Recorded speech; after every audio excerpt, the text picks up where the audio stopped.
gentlemen, may I have your attention, please? The show starts in 10, 9, 8, 7, 6, 5, 4, 3, 2, 1, go.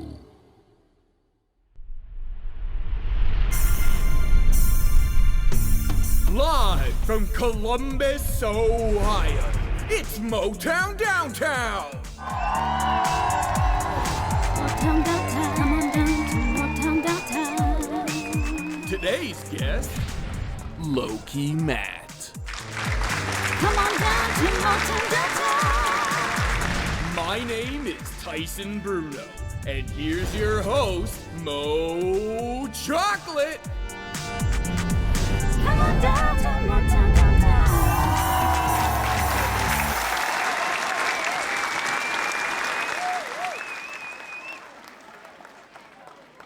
Hello, everybody, and welcome back to another episode of Motown Downtown, where we are here to make sure that you have a wonderful time and the greatest time. Yes, we do. Hi, everybody in chat. Thanks for coming by early. Hello from the friends, from the homies. What's up? So, let's welcome today's very special guest, shall we? Drum roll, please.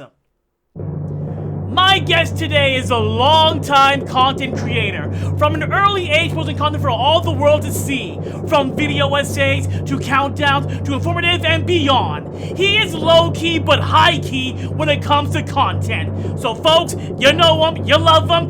Give it up for the one and only Low-Key Matt!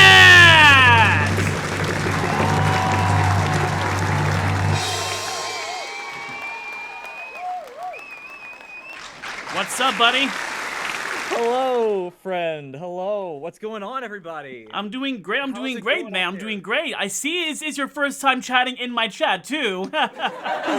you love to see it, but yeah, thanks for coming by, Matt. I know right now is busy with the holidays and stuff, and I know how busy you must be right now. So thank you for taking time out of your busy schedule to be here on Motown Downtown. Thank you very much. Thank you. Of course. We've been trying to make this work for the longest time. It's always things. Something's just always come in the way. And I've always been excited to be on this because the format and the things that you do on the show always seem so fun. So yeah, I'm really excited. Thank you. Thank you very much. Thank you. course, Also, of course. Chad, please let me know how the audio is. If you can hear if you can or can't hear my guest that well, let me know. I will adjust it on the right here on the spot. So my first question, Matt, is for anyone watching right now who has no idea who you are, tell us a bit about yourself. All right. So hello. My name's Matt, as you can tell by the name. I go by Low-Key Matt online. I am mainly a Kingdom Hearts creator. I have been doing it for about 13 years now. Next year will be 13 years. That'll be a fun celebration right there. I have been doing it ever since I was 13 years old. And, I've been basically a lifelong Kingdom Hearts fan. I bought Kingdom Hearts 2 when I was 6 years old. Loved the game, fell in love with it. Kind of fell off the series a little bit. But when Kingdom Hearts 3 got announced, I got back into it. Always been a fan of making content as well. I've been watching YouTube since I was like 7 years old. And so, always been a dream of being a YouTuber. And so, yeah, I am very lucky to be in a position to where I can talk about, Kingdom Hearts to a sizable audience and have enough tools at my disposal to have a lot of fun with it and talk about a lot of things that I think are interesting and cool. And I kind of like to carve a unique lane for myself. I mostly do kind of like fun fact, news, discussion, things like that. I've been a little bit slow with that recently, not gonna lie. But, still been finding ways to have fun with that. I've been doing a lot of shorts. If you've been looking at shorts at all, you've probably maybe seen one of my videos at some point.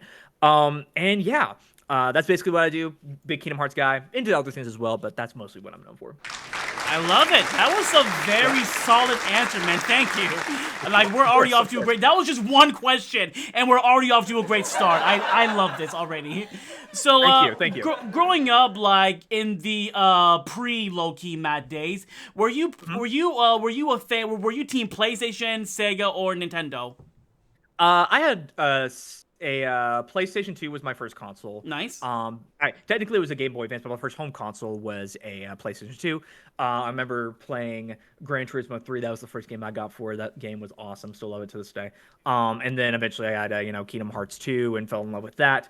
But I also got a Wii for, I think it was like Christmas 2008 or something like that. Fell in love with that too. So I am a lover of all things. I also had an Xbox for a while because I was a big Halo fan. So, I spread love to all of the platforms and all of the exclusives that they have on there. I cast the wide net with that. So, yeah. I wouldn't say I'm team anyone in particular. All right.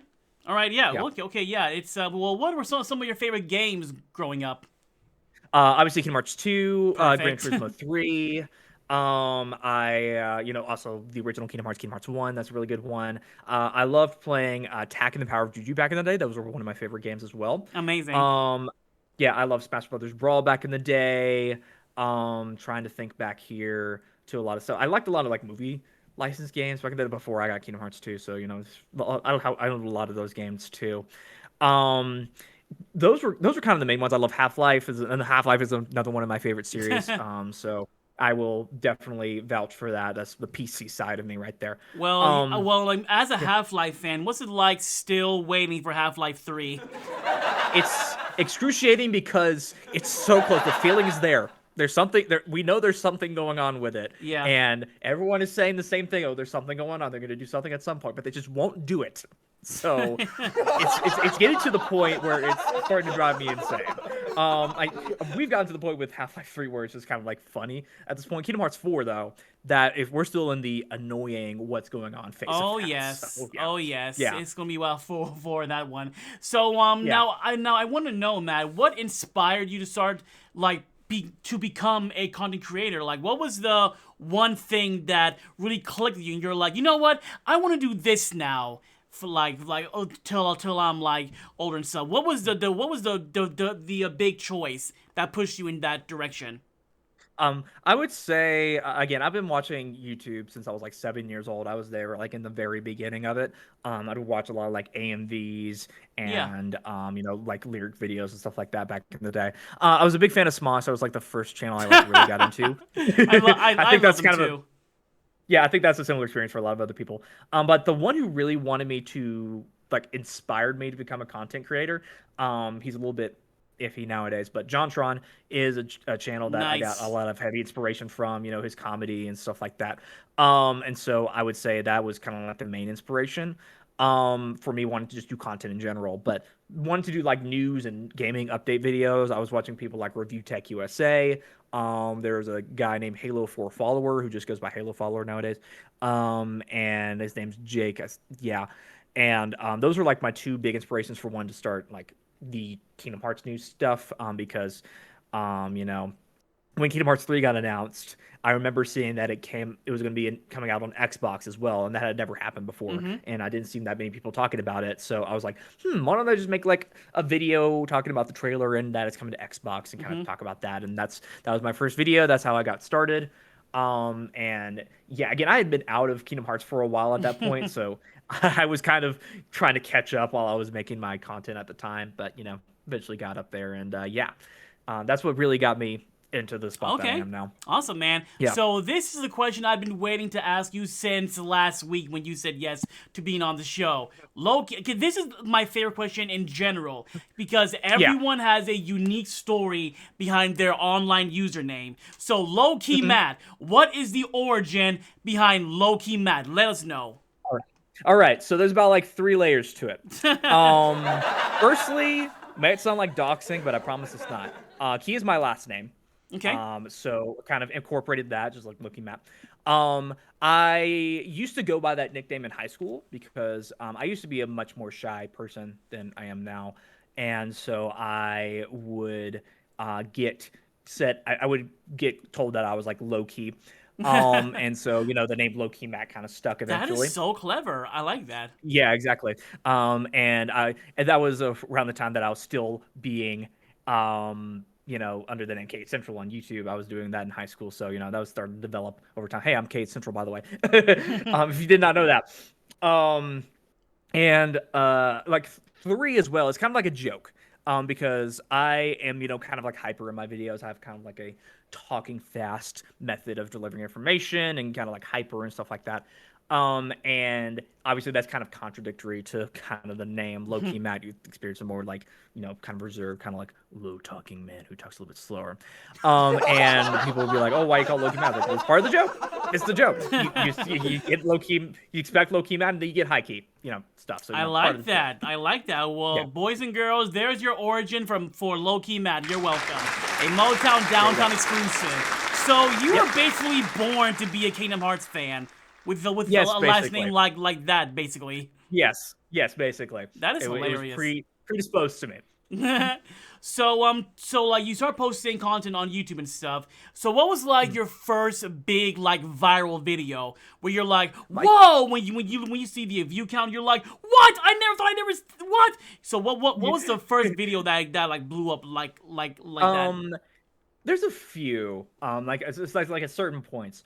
I remember the first video that got 1,000 views for me. Because it got like 1,000 views overnight. I remember it was like, talking about TGS 2013, where they showed off that other Kingdom Hearts 3 trailer before they switched engines and stuff like that. I was talking about that. I was like, oh, we might get a trailer here, and I posted like a quickie video on there, and like I woke up the next day and it had 1,000 views. I'm like, whoa, this is crazy for me, because I think I only had like 150 subscribers at the time. So that was kind of like crazy to see that happen. And then I started posting like a few like trailers on there that got like a lot of views as well, and that was crazy. I also had this other channel called Pancake and Gaming, where I just that was like this is my general gaming channel.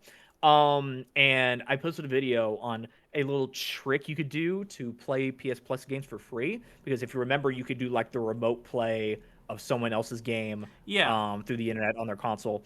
And it lets you just play multiplayer games on someone else's console like that. And I posted a video of that, and that got 1 million views, and that was mind-blowing to me. 1 million? Yeah, I got 1 million views. I think it reached like 2 million actually. Congrats, man. Yeah. Thank you. It's very outdated at this point, but it was useful back in the day. And I remember a few years ago when Sora got into Smash Bros. I made a lot of those memes talking about like how a lot of Smash Brothers characters can look like Kingdom Hearts characters, and Sora's all confused and stuff like that. And those videos did very, very well as well. And so yeah, that was another kind of crazy moment. Amazing, man. Well, I feel like I might have seen that video you mentioned about the Vita, about the playing games on your Vita. I might have seen it actually. Now that I think about it. Yeah, it's on it was a PS4 playing games on the PlayStation 4, PlayStation PS4. If you forget to say that. Yeah, okay, cool. That's awesome, man. So tell us how you transitioned to Twitch. Like you start streaming on, you start posting content on YouTube. Now, how did you get involved with the Twitch? So I would post on Twitch. I would stream way back in the day. I would post like stream various stuff like Mario Kart and Minecraft and things like that. It was not really a serious thing. But then Prodigy, XCD, if you know him. Yeah. He was one of my good friends here on YouTube, and he was the one that kind of kicked me in the butt to be like, hey, you need to start streaming more. I'm like, okay. And so I took his advice, and yeah, I started streaming on both Twitch and YouTube, and yeah, I'm on the wave of trying to find things to stream that I think are interesting, and I have fun with it eventually. Yeah, that's where that's at. Oh, well, it's kind of so more of a little more casual thing. Well, we need more friends to kick us in the butt like that to do more content. So thank you, CD. That's amazing. So now I want to talk about your community that you grew from the ground up. What are your thoughts on your community, and do you have any shout-outs you would like to give? So for my community, I grew it over time. I admittedly, I was not someone who was big on like interacting with the community at first, but then I learned that I need to be a little bit more active with that. And I have a lot of gracious viewers. I have a good friend. I met Dax through this. Yes. One of my good friends, Dax. Really, really good shout out to him. All the other people in the Kingdom Hearts community, like Key of Time 15, he does a lot of great stuff. I get a lot of, I guess, again, from Prodigy XCD, really, really great stuff right there. All the people in the homies as well, all the people watching Sabrina Zoj, Jessica and Master Stan and all these people. Yeah, shout out to them as well. Shout out to Sabrina I've with met a that lot- with that hilarious joke. I actually almost started laughing with that one. Hilarious. Yes. All the homies, yes. Yes. So then, like moving on to the next question. But yeah, your community is amazing, and it's like, it's just great to be part of that community and then meet more friends from those friends. Yeah. So yeah, shout out to all y'all who are watching right now. Y'all are the realest, for real. Thank y'all. Thank you. So, low-key Matt, now tell us the one game that gave you the best streaming experience and the one game that gave you the worst streaming experience. I guess the worst streaming experience would be Minecraft because way back in the day, that thing would not work.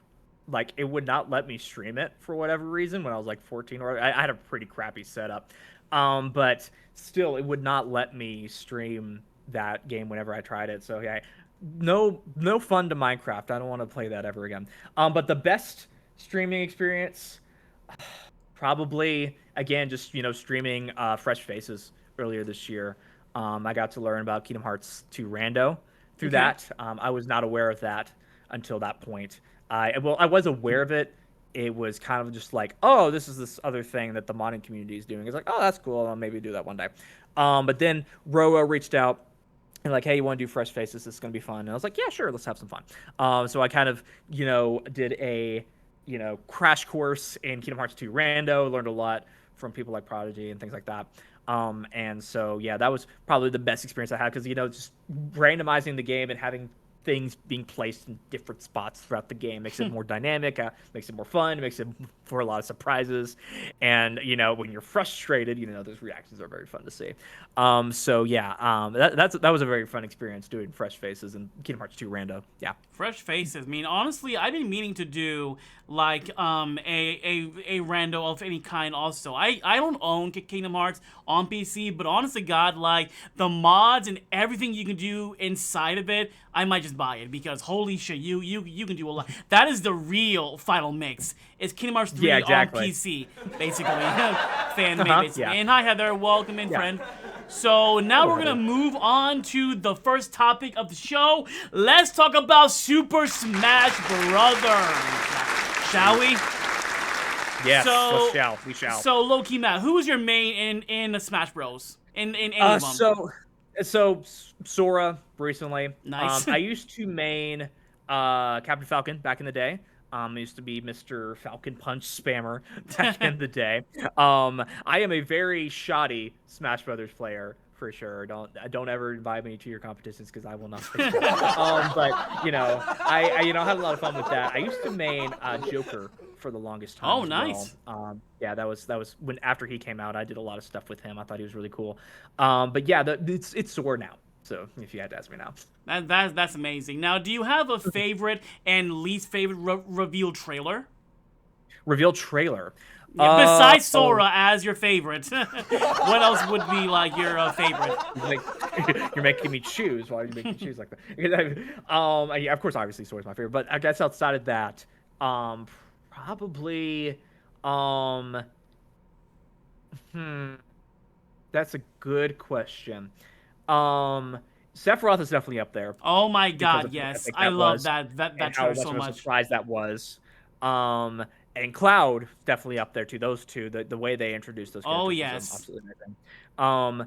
And so I guess if I would have to say one of my favorite reactions was the one I had to Banjo when that came in. So, but in terms of quality, I'd say Sephiroth is probably the best. Probably least favorite, I guess, Byleth, because it was just kind of like, oh, it's this character. They're in there now. They didn't do anything like big reveal or anything. It was people did like that they had another anime sword fighter in there. Yeah, and, got a lot of hate at the time. But I was fine with it. But just the trailer was just. Man. For me, my least favorite would have to be Steve, because I'm not really a Minecraft fan like at all. And it's like I woke up early, came here to my PC, and I turned it on, and I watched the announcement. And I'm like, oh, it's Sora because Mario is in darkness. But nah, it was Steve, and I turned my shit off and I go back to bed. It was like 9 o'clock in the morning, bro. I was not a happy camper, but everyone online was happy. Cool. I just wasn't. Yeah. Nah, but yeah, besides Sora for me, it has to be Sephiroth.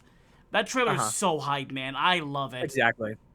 I got made fun of my Steve reaction for the longest time because I remember when I was doing the thing, it was very didn't know who it was for a second, and then I was like, "Is it Steve? Is it Steve?" I said it like that, and I was made fun of by my friends for a very long time. Well, you have to DM me that video now after the show because I gotta see it now.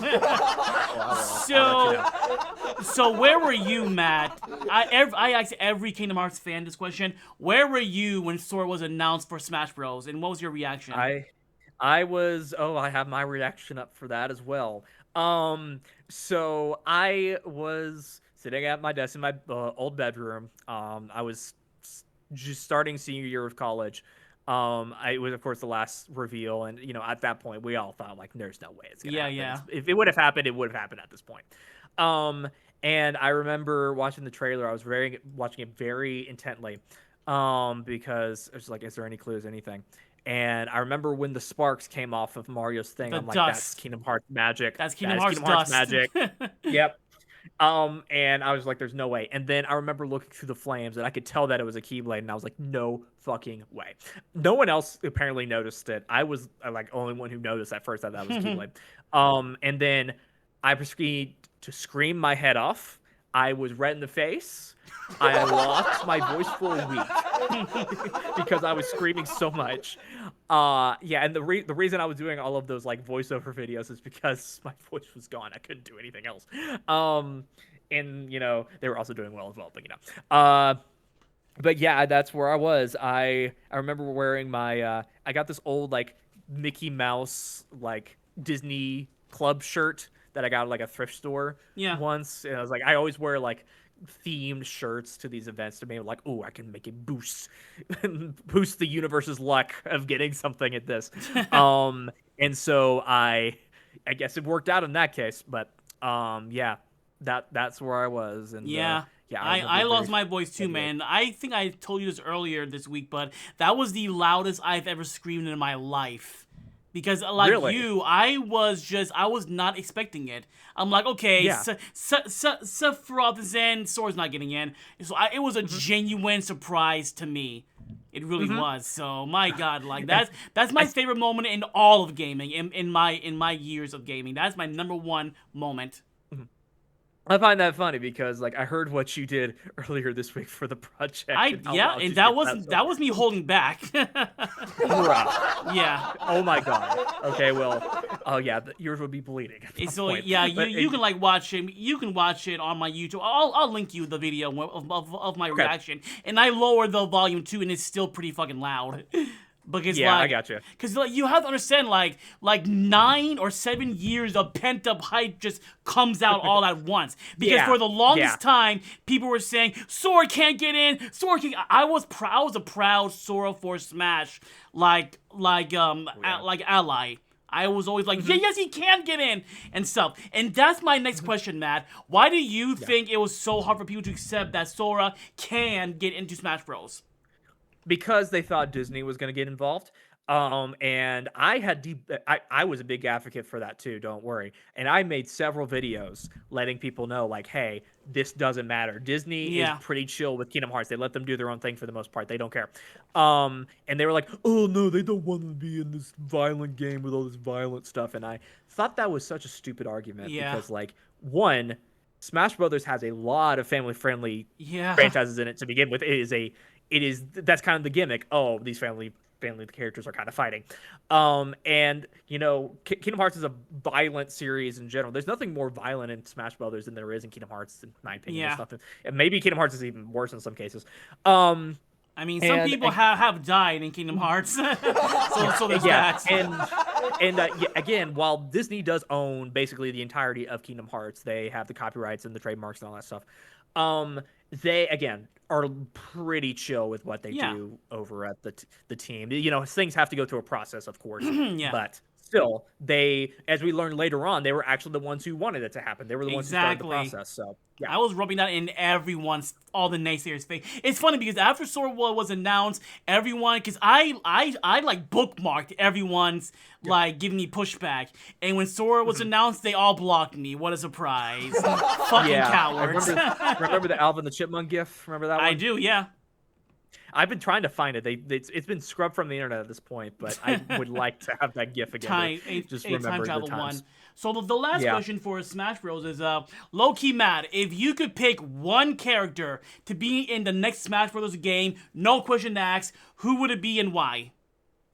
Can I say Sora to return or just like a new character? Just like a brand new character A brand new character. of your choosing. Of my choosing. Anyone, no questions asked. They will be in this game if you want it in. Probably Master Chief. Nice. Nice. Because I'm a big Halo guy, and even that's a very cartoonishly violent game itself, you know. So I think he'd fit right in. There's a lot of things in the Halo universe that I think could go well with like items and like taunts and special attacks and things like that. I think that would be very good one. You know, there's other characters that can kind of use like gun kind of weapons as well, and also Master Chief is a big guy with his fist. So I think he would fit in pretty well. Okay. Yeah, I want Kratos. That's who I want. Okay. I mean, I'm now that Sora's in, I'm not gonna ask for anything else. But if I could pick one more character, it'd be Kratos. Either God of War 3 version or the God of War 4 version. So I'm happy with all the above. But other than that, I feel like people really want Crash Bandicoot in this game. Oh, Crash Bandicoot, Spyro the Dragon. Yeah, either it's him, Spyro the Dragon, or even more characters from Sonic, like Knuckles or Dr. Robotnik or something. Because it's weird to me that Sonic is the only mascot from his game in the game. Yeah, exactly. I mean, aren't like there's assist trophies, right? Tails There is, yeah. But I think I guess if they were to go back into getting new characters, that would be probably the easiest one for them to do. And I mean, Microsoft is pretty open with the character. They let them have Banjo-Kazooie. Yeah. So I think that Master Chief could get in there as well. Any one of the like, I guess 5th generation of console mascots like Crash Bandicoot or Spyro the Dragon or even the 6th generation one like Jak and Daxter or Attack or something like that. That would break the internet. Cool. Yeah, Jak and Daxter. But short Jak and Daxter or original Jak and Daxter? Yeah. That's the other question, though. All the above, yeah. So, segueing from one game to another, now let's talk about Kingdom Hearts.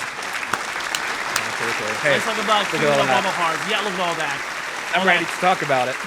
Yes, he is. I love that. I love those amiibos in the background, by the way. Oh, yes. Thank you so much. I have a little bit of a collection here. It's mostly just Smash Brothers stuff, but I have Tears of the Kingdom amiibos. They sent me 2 Zelda, 2 Link Tears of the Kingdom amiibos for some reason. Wow. So I have 2. Is that a sealed copy of Kingdom Hearts 3? One of them is, yes. I have the collector's edition. I have the Play Arts Kai with the Toy Story versions of Sora, Donald, and Goofy. I also have I think 3 Sora amiibo because one of them broke. And also like various other things. I have a lot of Funko Pops over there. Perfect. That's what's on that side. Can we get some love and hype in chat, please, for Zojalix entering the chat? Zojalix, what's up, buddy? Buddy boy, thank you for the follow, also, my friend. You were awesome. Thank you very much. Thank you to all the homies for swinging by. You're all awesome. Every single one of y'all. That's a fact. So, speaking of Kingdom Hearts, Loki Matt, tell me about your first impression of Kingdom Hearts when you saw it for the very first time. What went through your mind? So I guess my first impression was technically on TV because I remember seeing the commercials for Kingdom Hearts 2 on like Nickelodeon back in the day. Didn't really think much of it at the time. It was just like, oh, this is a commercial. But my first impression of Kingdom Hearts, the reason I got Kingdom Hearts in the first place was because 1, they had Mickey Mouse on the cover. I thought that was cool, and two, it was really shiny and really cool. So I thought the cover is what sold me originally on Kingdom Hearts. So yeah, if they say game covers don't matter, don't listen to them because Facts. I'm literally doing all of this because that cover was so cool. It's probably still my favorite game cover of all time. And when I first played it, obviously with it being Kingdom Hearts 2, I was a little bit confused. I was relating a lot to what I was relating a lot to what was going on with Roxas and stuff at the time. I thought it was really cool, because I have Tourette's. I never knew that. So yeah, if you don't somehow know what that is, it's a disorder where I have uncontrollable tics or movements to where I cannot, control them. It's like flapping my arms, kicking my legs, like doing vocal tics, things like that. Had it my whole life. It wasn't diagnosed like that at the time, but it was something that made me feel kind of like separate and, kind of like an outcast and things like that. And that's what Roxas feels like. And that's why I relate to his story a lot. Roxas is my favorite video game character of all time for that reason. That is so cool. But then, yeah, exactly.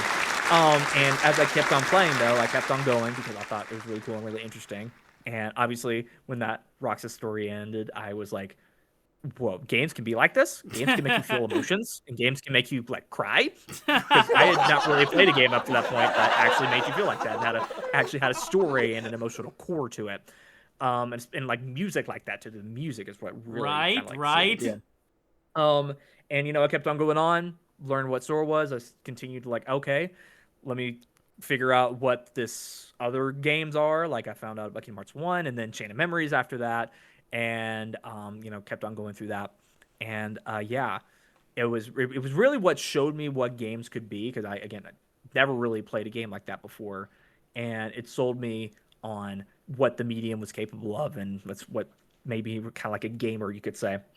So that's amazing. Yeah, Kingdom Hearts fans crying is part of the course. Pretty much. Yes, really exactly. Is. It's funny because when I saw Kingdom Hearts for the first time, I thought it was dumb. I was like rebellious 14-year-old Mo was like, this is stupid. Now fast forward all these years later, and I have the Kingdom Hearts 3 PS4 Pro right next to me. So how times have changed, and those was his Pookie. Hey, Pookie. Hi. And hi, J Ray. Hi. So tell us. So wait, you said KH2 was your first? Yes. Mine too. Another thing we have in common. Yeah. Yes. Yeah. So I haven't played Kingdom Hearts 1 until 1.5 came out. Mm-hmm.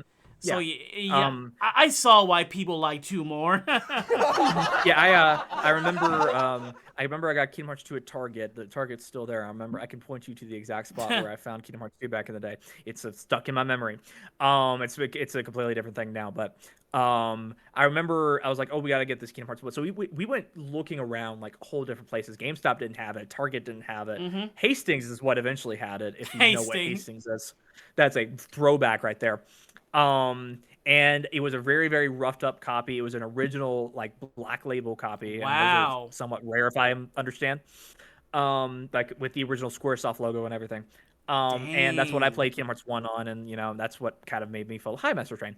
Master Train, hype train in the chat! What's up, buddy?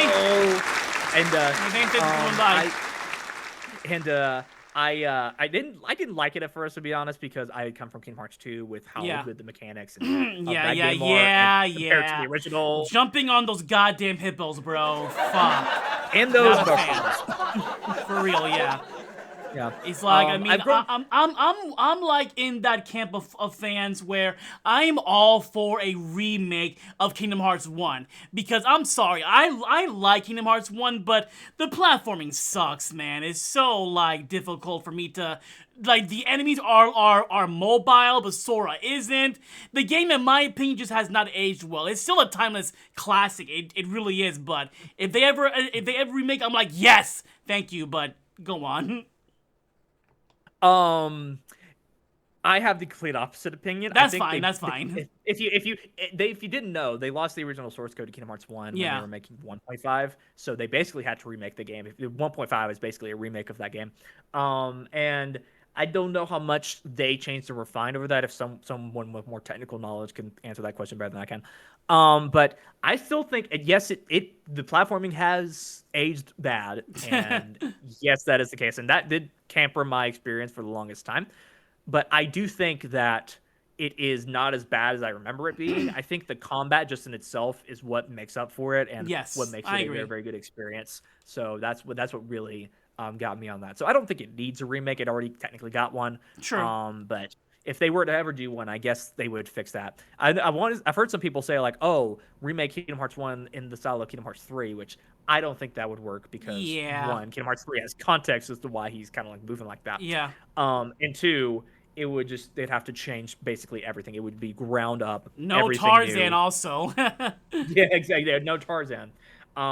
So everything from the ground up would have to be different, and I don't think they want to do that. Yeah. So my next question, Matt, is tell us like what was that long wait for Kingdom Hearts 3 like for you, and what was it like for you playing Kingdom Hearts 3 for the very first time? Kingdom Hearts 3 when it first got announced, I was as shocked as everyone else because Kingdom Hearts 3 was like Half-Life 3 at some point. Yeah. Like, it was like one of those legendary games that was never going to come out. If you remember how it was back in the day for that. It was like that, Half-Life 3, Duke Nukem Forever for a while. It was like that. It's one of those like legendary games. And also, I guess you can count like Beyond Good and Evil 2 in that camp now. But when it got announced, it was like, oh my goodness, this is actually happening now. This is crazy. And again, I was out of Kingdom Hearts for a while at that point. I had not been keeping up with the series. I was offered a copy to pre-order for Dream Drop Distance. I did have a 3DS back in the day, but I was just like, nah, I don't want it. So that's how kind of out of it I was. But then I went to watch the Sony E3 press conference. I lost my mind on it, and that's what inspired me to start making this YouTube stuff. I was originally KH3 News. That was my first name. Nice. Before I changed to KH Central. And for the entirety of that, I was under KH Central for those 5.5 years. I basically grew up with the wait for this game. I experienced my adolescence with this. I experienced all the things that you experience where you go through. I went through puberty basically through this. I went through high school. I got a lot of, friendships and relationships and learned a lot about life and, did all the things that you got to do when you grow up as a teenager. Alongside, I'm waiting for this game to come out. I was chronicling all of this stuff on my YouTube channel because my main focus for a while was talking about news and updates about Kingdom Hearts 3. Yeah. And so, I was making hundreds of videos talking about it, making speculation videos, all that stuff. Growing up, I was starting alongside the Key Keepers. It was just me and them basically for a while. I knew them way before, the Key Keepers was even a thing. And so we all experienced a lot of things. I say that because like I view my YouTube channel as kind of like a time capsule a little bit. Like I can go to a specific video, see what it's about, remember what I was talking about. I'm like, oh yeah, I was going through that at the moment. And I can like relate it to something in my life. So I have a lot of connection with it because it helped me develop as a creative.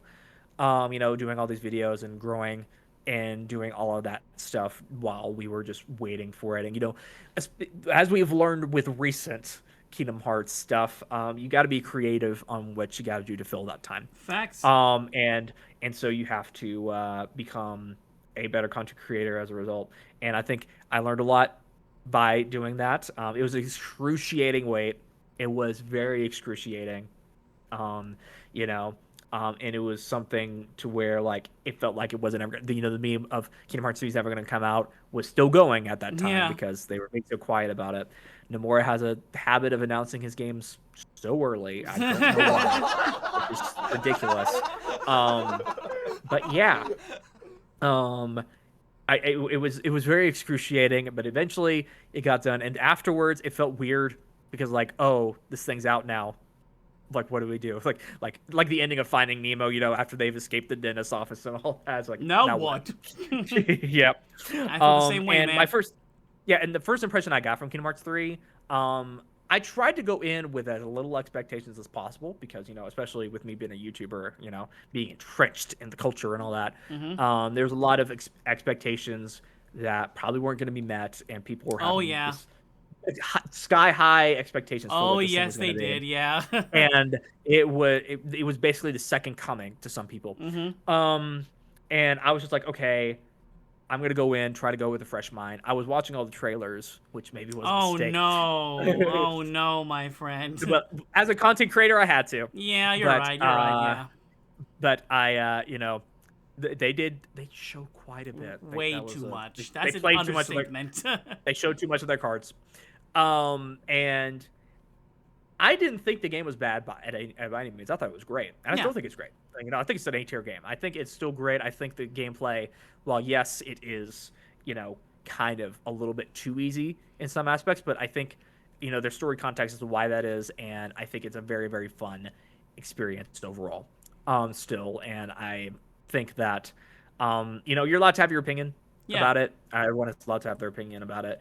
But for me personally, I had a great time with it. The story could do some work, fix a lot of the problems I had with that. And so, yeah, eventually it got to a point where we're in the good, we're golden. We're golden, yeah, but my biggest problem, of course, would be the story, but everything else I thought was pretty good. It was really good, yeah. I mean, for me, man, like you said, it was torture waiting all those years for this one game. Like, since high school, for me, I've been waiting for 3. And I'll never forget when they had the first teaser trailer for 3. And, bro, like, of course, I screamed like crazy. I went to work the next day with the biggest smile on my face and stuff. Like, nothing could ruin my mood, really. But then, after the Dark Aqua reveal trailer, that's when I stopped watching trailers.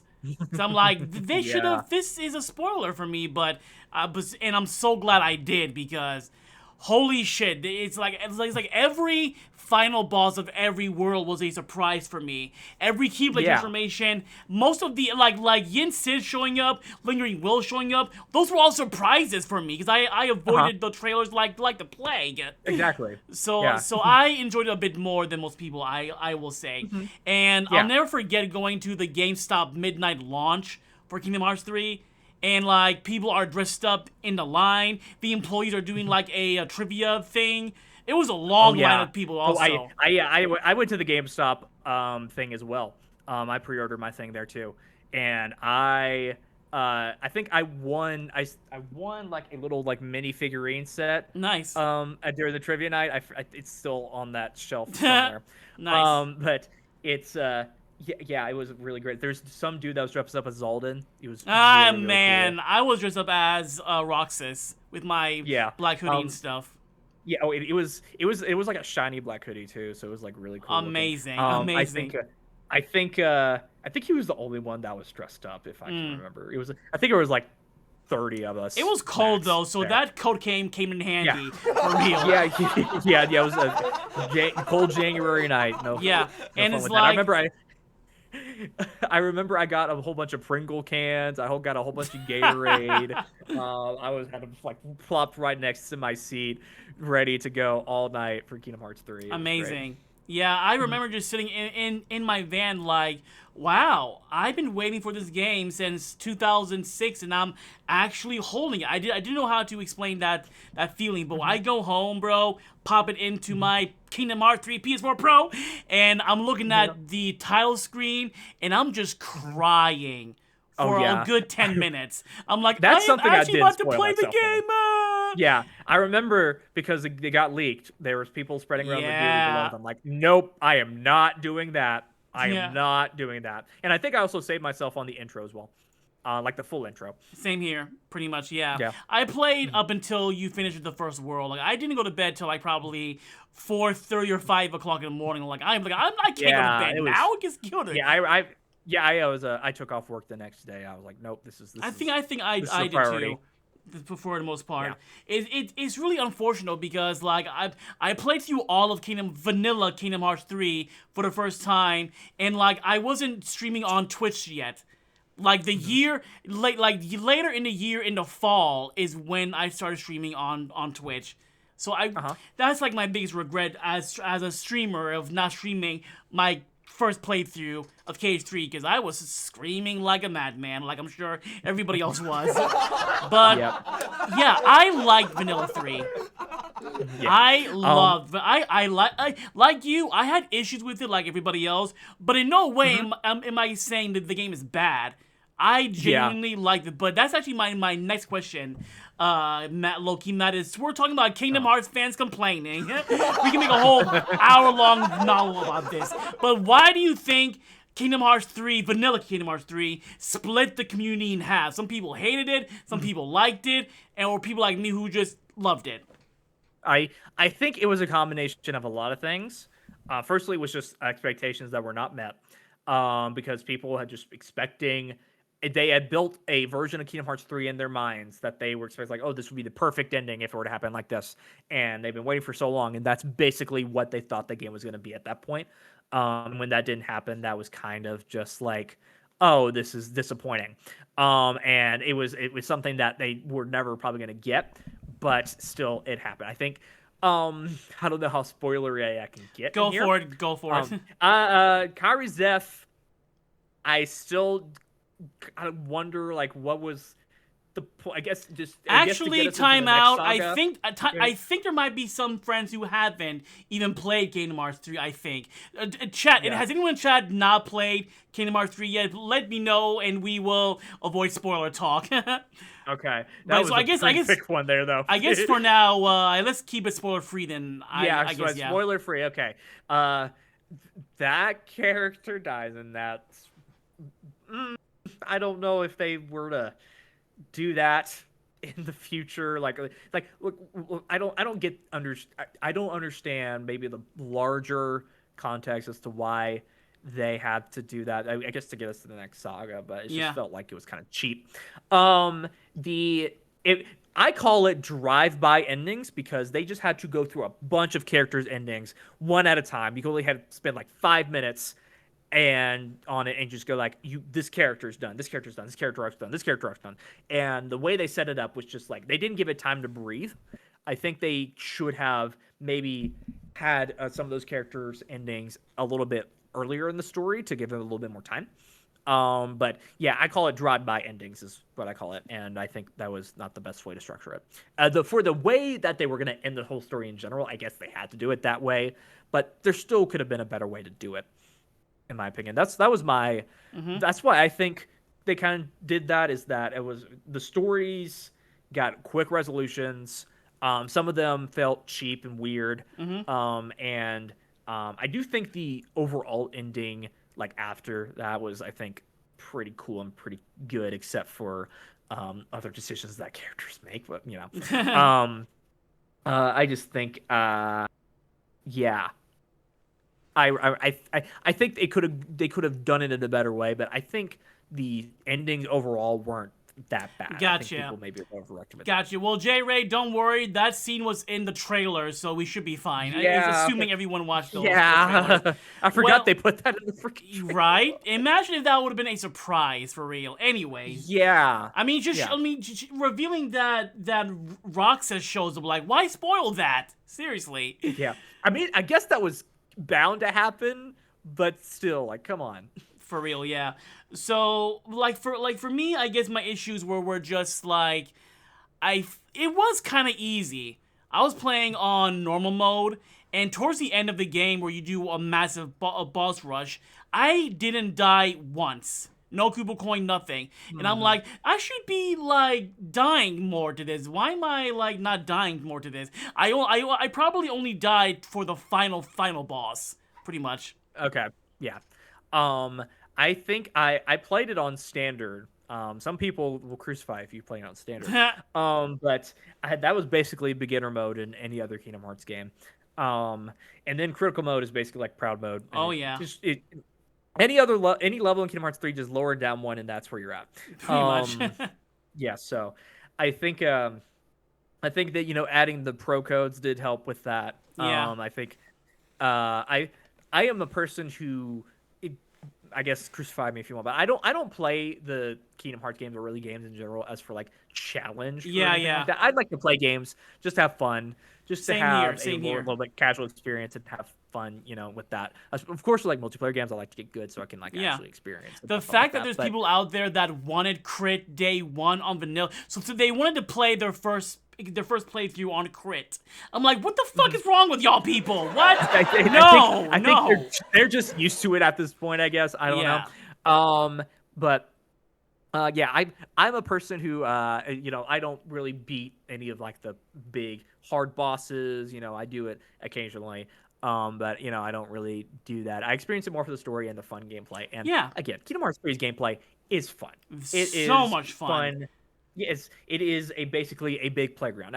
I think people were miffed about how much you can move, and how like much movement they gave him, and there's like, oh, it's too much. But then I have to remind them like, these worlds are so much bigger now. Yeah. These worlds have so much more stuff. He to explore. walks so much He has faster. to he has to gain all this momentum. He has to do all this flow motion stuff in order to explore this in 3 levels and stuff and it- beyond. Yeah, to explore these things in a much more free flowing and natural way.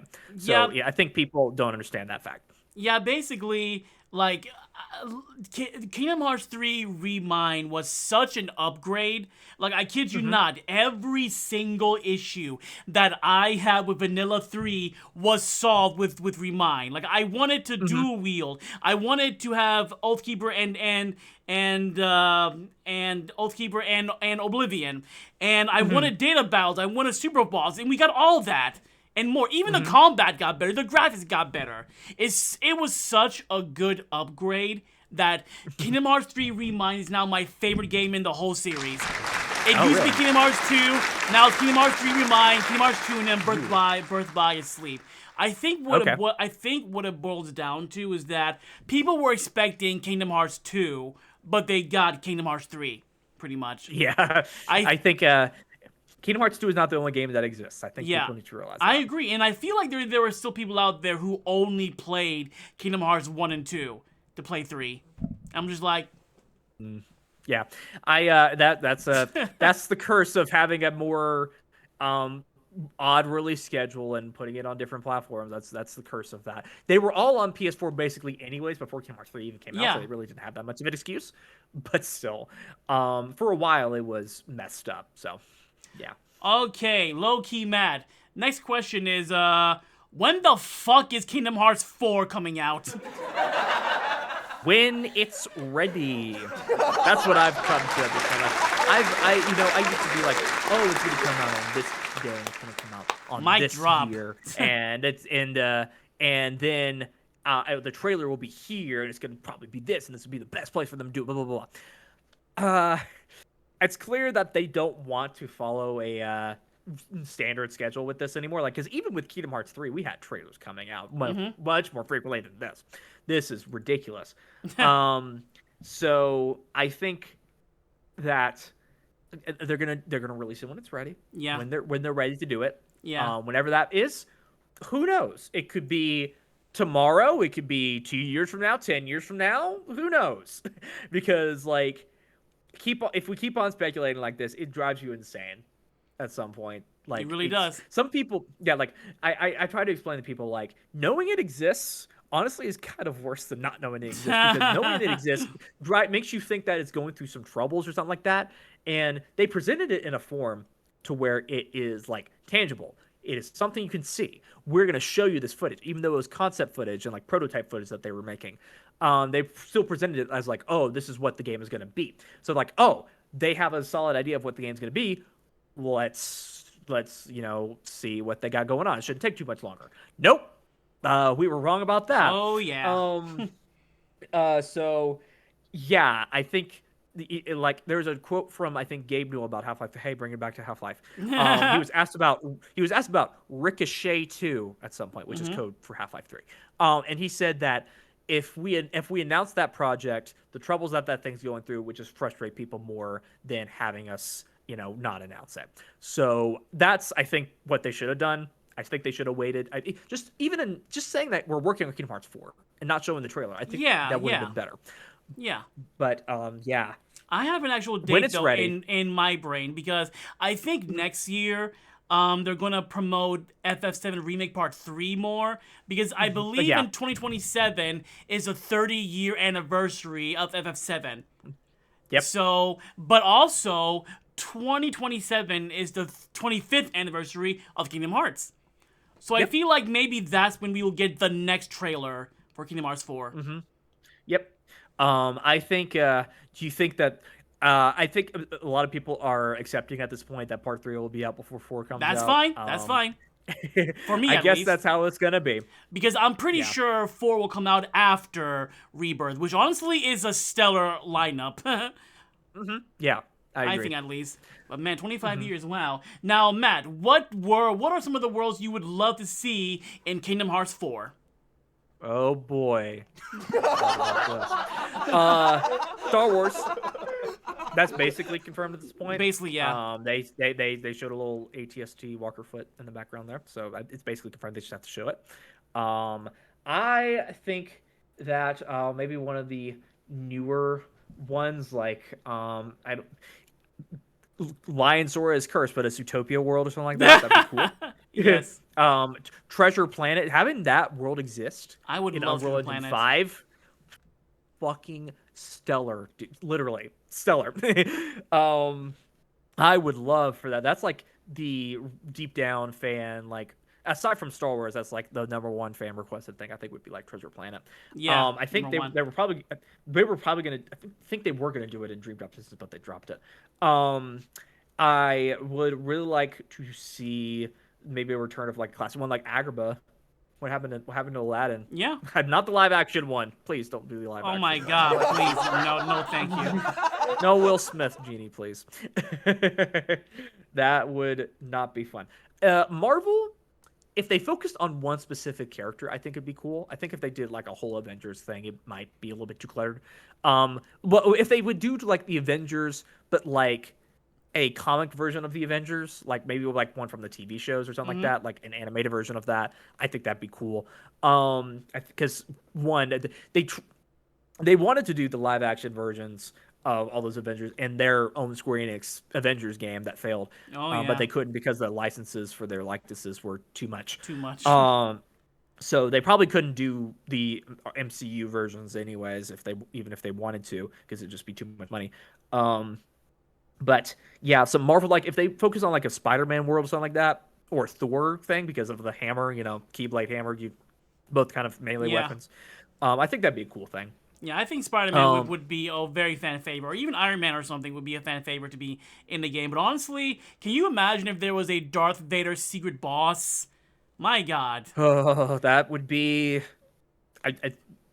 A Star Wars trailer for It would Kingdom be Hearts the next 4, Sephiroth boss. with the ending being Darth Vader, that would actually break the internet. It really would. No more James Earl Jones though. I don't know who they have for Well, Vader I know nowadays. James Earl Jones gave them permission to use his voice for future Darth Vader projects, so there's that. Yeah. But They can that find a that would be impersonator. the coolest secret boss I think in games probably in the past decades. So, And like, I yes, wouldn't mind please. if Sephiroth came back as a secret boss. Yeah. Oh my God! Now you're making me so excited, man. I want it. I want it so bad. Give it to me. That's why they're cooking. Give it to him, Square Enix. that's why they're cooking. That's why they're taking so long, because they're cooking, bro. Like graphically, Let them cook. Graphically, because the first trailer we saw, 2022, right? Yes. Yeah. So that was on Unreal Engine 4. Now it's on Unreal Engine 5. It's going to look better than 7 Remake and Rebirth at this point, graphically. Yep. And I can't wait Yep. to see Because the improved Rebirth graphics. was still on Unreal Engine 4. So Yeah. Yeah. I can't wait. So last Kingdom Hearts question is, whenever they start promoting Kingdom Hearts 4, how many trailers do you plan on watching? Well, I'm a content creator, so I probably have to Oh watch all. no, again? Really? It's the job. It's part of the job, buddy. Bro, like I feel like Unfortunately. for me, after like maybe I'm not actually counting I'm not counting the reveal trailer. Maybe 2, maybe 3, and that's it. Because honestly, I'm sold. You don't need to convince me anymore now. I'm sold. Trust me, I'm good. I mean, depending if I'm in a position where I don't feel like I have to do it anymore, then maybe I'll wait on it. But yeah, like I guess we'll have to really see on that. I would like to. Hopefully they're not like spoilery with this stuff anymore. Because, Hopefully, they've learned that mistake the first time. But I guess we'll have to wait. We'll see if there's another trailer at all at this point. I'm hoping for a trailer period. Just one trailer is all I need to focus on. We'll right have to wait until 2027, basically. So, yes. moving on from Kingdom Hearts, now let's talk about Reconnect. Reconnect 2025, where you and I have officially met. Yeah. Yes. So, like, tell me how was your Reconnect 2025 experience? Amazing. Great. Awesome. Loved it. Matt? Amazing. Matt? Yes. Stick. Yes. Stick.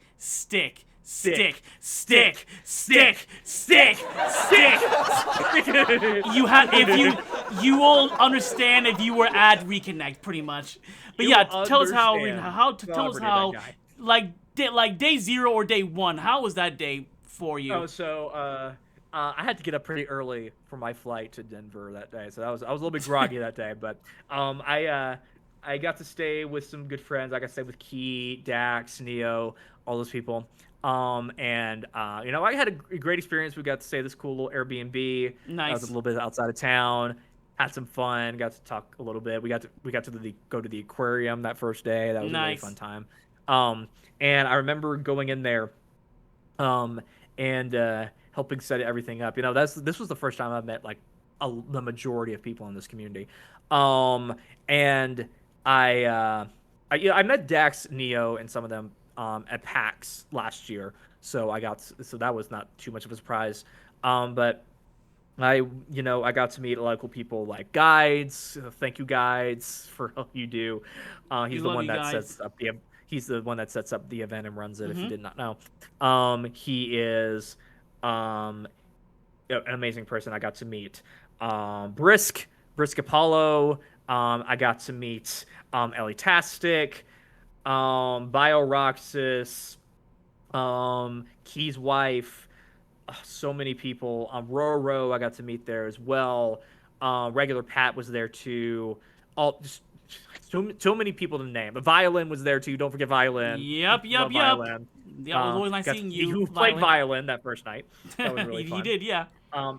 But yeah, it was such an amazing experience because I being in the room with Kingdom Hearts people was just awesome. It is the best, man. Did you go to the 2023 event? No, I did not. Gotcha, I did. So it was my second event. Yeah. I wanted to go to the first one, but I did not have the funds at the time. Me neither. So I'm pretty sure there will be one in 2027 for the reason I said earlier. I'm pretty sure there's going to be one because the numbers went soaring up with the amount of people that went this year compared to 2023. Yeah. The room itself there was a hallway leading to the ballroom. The one before that, we didn't have that. So that's a small example of how much bigger it was this year. For real. And it was nice. It was nice to like officially meet you as well. Everyone to meet them was great.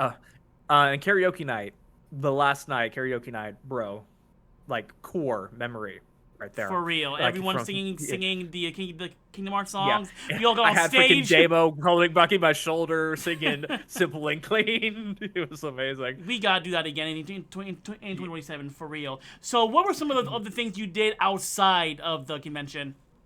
So yeah, we went to the aquarium. That was the first thing we did. I'm trying to remember exactly all that we did. I remember we walked to the McDonald's, and I don't know why I had such a core memory walking to the McDonald's across from the hotel. But got to meet. I got to know a lot of the people a lot more through that. That was really, really fun. We had Ellie and a lot of the TikTok people come over to the Airbnb and played a lot. I didn't get over to the rave. Unfortunately, I didn't get the chance to go to that. But we were watching that on Twitch, and that was really fun to see. And If you remember the conga line for Oh Swim This yeah. Way, I think that's what it was. That was really really fun. They we did I stayed at the hotel for the most part. I don't think really I, did that I much did I outside did of. too, but I'm never staying at a Hilton hotel ever again, bro. Like Oh. it was like I think it was $1,800 for that. I think Mm, 4 days, because at the last reconnect I was there for 3 days. And it went by mhm. way too fast. So Yeah. this year I did 5 days, I believe, like two extra Hmm. days, and I'm glad Yeah. I did. But my God, what sucks is that you have to pay for the hotel room once you get there. You can't do it Oh, before. So that's why, as nice. of right now, Not Airbnbs even a only, because you really. can't pay early with Airbnb. So Yeah. that's my Yeah. lesson. Yeah, we've done Airbnbs for other things. Like they did have a discount at that hotel for reconnect Not people. enough. I think it was like 50. It was like $50 or something like that. But yeah, it was a little bit ridiculous. Still, I think I paid for the entirety for the Airbnb that I paid, and with splitting with all the other people would have been just one night at that hotel. So Man, so tell me about like, was getting home a smooth experience for you? Because a lot of us, it wasn't. yeah, there was a lot of bad weather in the country that day. So a lot of our flights got delayed. I think our flight got delayed like an hour and a half. And it was There a was a whole community of people at the airport getting delayed. Yeah, it Yeah. was. We called it. It was post connect is what we Were call you it. there Um, at my terminal? yes, I I was think you there with were. Dax and Yeah. all those people. Yeah, Yep, you were Dax there. and Sonic. Yep. So yeah, it was. We had a little post connect, as Post we call Connect. it. I love that. Yeah. So Um, it was a lot and more than so anticipated. yeah. And I was very very it was annoying that we got to delayed flights and all that, but it wasn't like that bad. But some people were worse. There was some bad weather some other places, but yeah, it was nice to meet everybody again and kind of do a one last little thing. Yeah, so my last reconnect question is what are some of the changes you would like implemented for the next reconnect? Maybe more individual rooms to do more panels, Yeah. if that's something they can afford. Because I work in the hotel industry. I work in hotel AV. I know Okay. that's a very expensive stuff to do, and can be hard to book sometimes. But if there isn't any way that they can, get some multiple rooms to do multiple panels, so we can have more of a variety of stuff, that would be really cool. It's nice to have it's cool to have everything in one room, get a big community together and all that. But I think having a more wide variety of stuff, like maybe like a speed running room or something like that, that'd be cool. Like because they have like at PAX, they have a GDQ whole room separated just for them. So yeah, that'd be cool. But I know obviously financially wise, you can only do so much. So yeah, Okay. but that, Yeah. that would be my one suggestion. Honestly, for me, I just want more days. Like I know it's Ah, probably super expensive so they can only afford 3 days, but I feel like 4 days would be even better. Like Thursday, Friday, Saturday, Sunday, four days. yeah. That's what I really So want. But honestly, 3 is fine since like at the end of the day, we're all there to hang out and have fun, and we all definitely had fun there. exactly, So, exactly. moving on from Reconnect, our last topic is actually about Final Fantasy. Final Yeah, Fantasy. Final I Fantasy. I love the fantasies of the finals. So, Yes. my one question for the remake trilogy is, what do you think the third game will be called? I think I've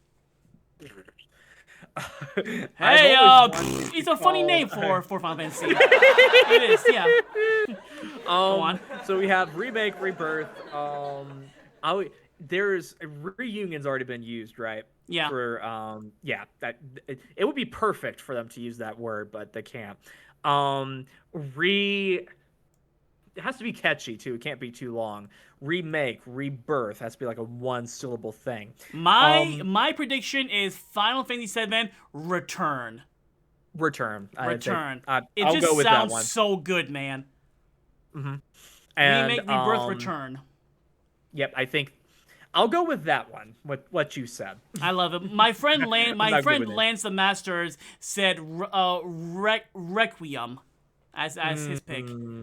Said Nah, that's too- Requiem. I mean, Because what they're going with a theme with it though is like remake, rebirth, and it's like adding a so it has to be like a 2-syllable word with rebirth. Yeah. So return would be fitting for that. It's a return of FF7. So who did you romance in Rebirth? I think I did my first playthrough with Aerith. That's Nice. what I did. And then I loaded up a save file and did a little bit more with Tifa. And I think those are the only 2 that I did. But yeah, Aerith is probably my queen. My true queen is Jessie Raspberry, but don't. But we can't do that anymore, can we? Yeah, it's funny because I'm a massive Tifa stan. I did the Tifa, but it's like I was trying to make her my date, but I did every single side quest before moving on to the next area. And doing that, Red 13 has a lot of side quests.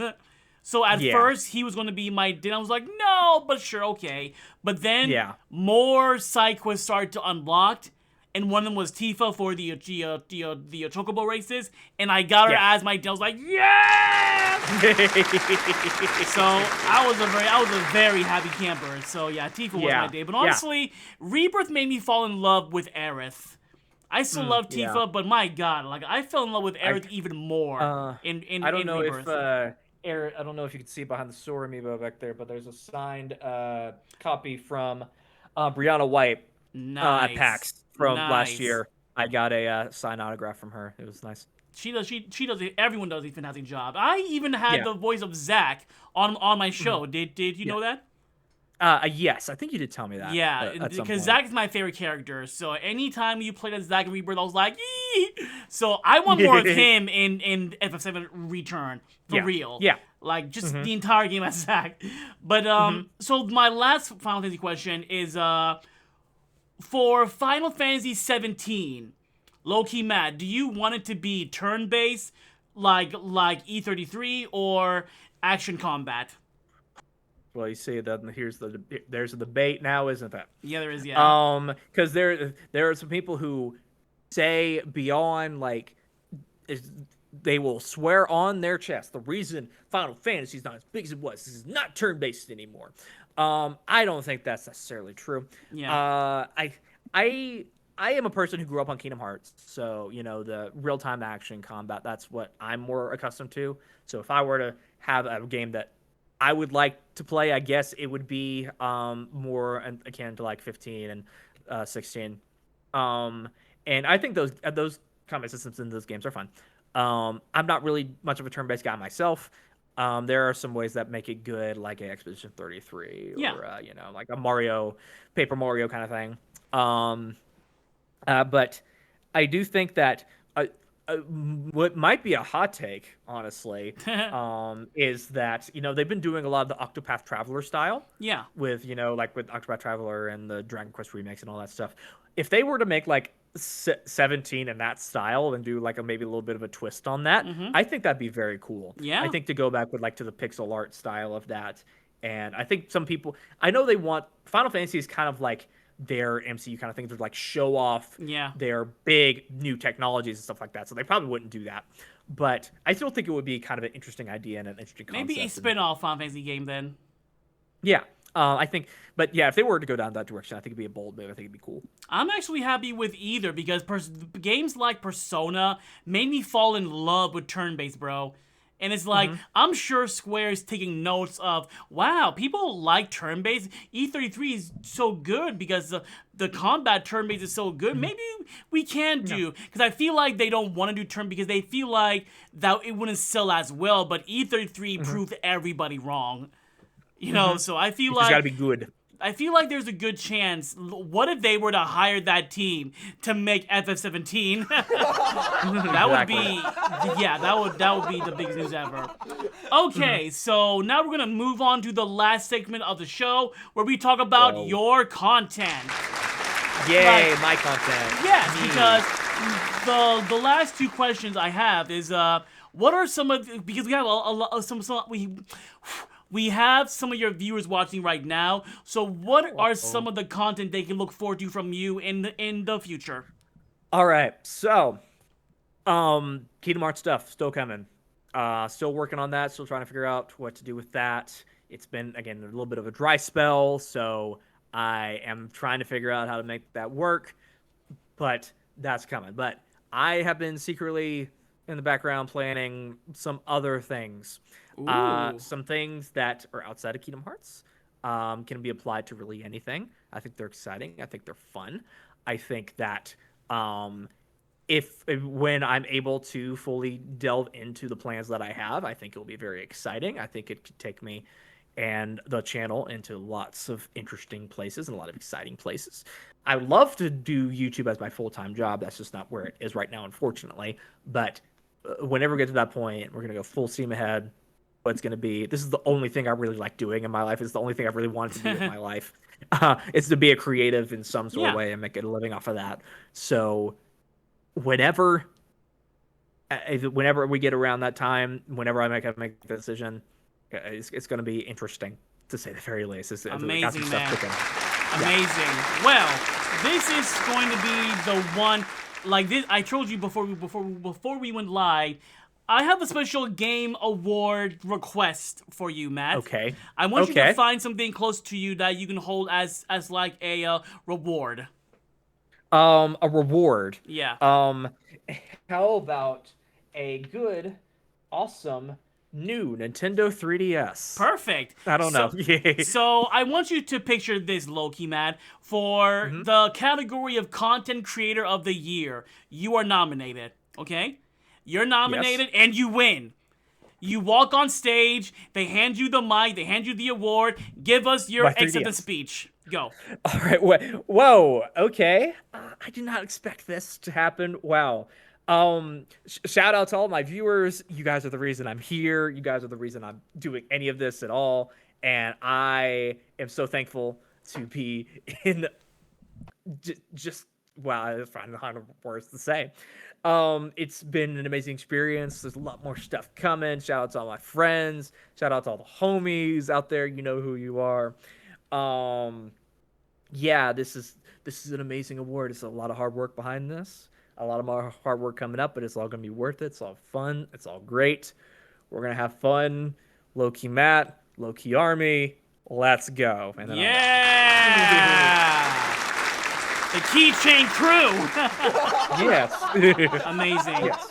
So, well, that was the good 10 out of 10 speech right there. Thank you. So now we're going to wrap things up with the fan favorite section of the show called Top 10 Questions on Motown Downtown. Top 10 Let's questions. go. You got the questions. Top 10 questions. I got the answers. Top 10 questions. Better get your answers ready. Where I will ask my guests 10 questions courtesy of Inside the Actor Studio. So Matt, are you ready? I am ready. All right, so the first question is, what is your favorite word? My favorite word.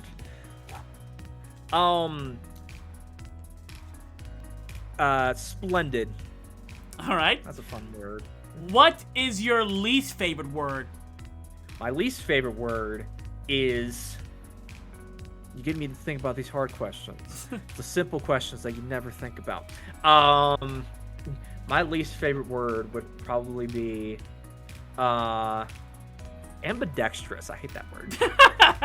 I love that. Somebody who did not say moist for once. Thank you. Yeah. Everyone says moist. Exactly. Yeah. So, Low-key Matt, what makes you happy? Doing things that I like and things that make me happy.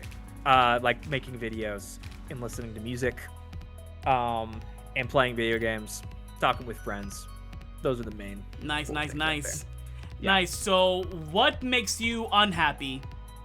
What makes me unhappy is seeing people do stupid things even though they know better.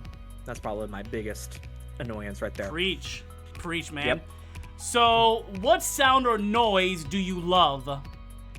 I like the sound of white noise. It helps me go to sleep. I have a white noise machine that helps me go to sleep at night. Also, Kingdom Hearts music. Just pick one and yeah, I'll like it, probably. Those are the sounds that I like to hear. All right. Now, what sound or noise do you hate? Styrofoam. Ugh. Styrofoam. Oh, no. And I don't know if it's like a sensory thing or not, but I just hate the sound of styrofoam.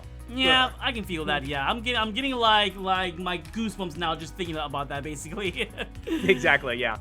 So, low-key Matt, what is your favorite curse word? Fuck. The word that everyone loves to say. Nothing's better than a good old fuck. Yes. Pretty much. Yes. So, moving on from that, what profession other than your own would you like to attempt? Artist, like music artist. Nice, nice. Now, what profession would you not like to attempt? The one I'm in now. There's a story behind it, but you'll hear that story one day. But yeah, what I'm in now, I don't like it. Gotcha. Final question. If heaven exists, what would you like to hear God say when you arrive at the pearly gates? You were the special one. I liked you. One more round of applause, please, for our great and illustrious guest, Low-Key Matt. Thank you, Matt, for coming out tonight. This was fun. A lot of fun, Thank you. right? Yeah, Thank you. I learn a couple new things and share some wisdom. We get to know more about your content. Thanks. It was a lot of fun. So I'm gonna find a friend to raid. While I do that, how about some parting words for the audience? Thank you guys so much for coming out. Again, more stuff coming up in the near future. I'm making some plans for that. You guys are amazing. You guys are awesome. Love all of you. You'll get to see more of Motown in the future. Maybe I'll come back at some point. Who knows? It was very fun to be on here, so I'd like to come back at some point. But yeah, Low-Key Matt. This has been Low-Key Matt, and I'll see you guys in the next video. Wait, yeah, what? Yeah, plug where we can find you and stuff. Yes, you can find me at Low-Key Matt on YouTube, at Low-Key Matt YT on basically everywhere else, Twitter, Twitch, basically anywhere else. That's what I go by on TikTok as well. And yeah, that's where you will find your boy. We are gonna go raid my friend Tide Pool of Dreams. She is currently playing Dungeons and Dragons. I know a lot of y'all like to play that in the homie server. So let's go show her some love. What should the raid message be, Matt? It is we be in low key up in here. I don't know. Go with that. Low key up in her. Here. There we go. Yeah, copy and paste that in chat, everyone. I will be back hopefully this upcoming Tuesday with more Persona and then more Motown next Friday. So y'all have a great weekend. Thank you again, Matt, for coming out tonight, buddy. You also have to have a great weekend, and we will catch you guys next time. Bye bye. Bye bye. Let's go.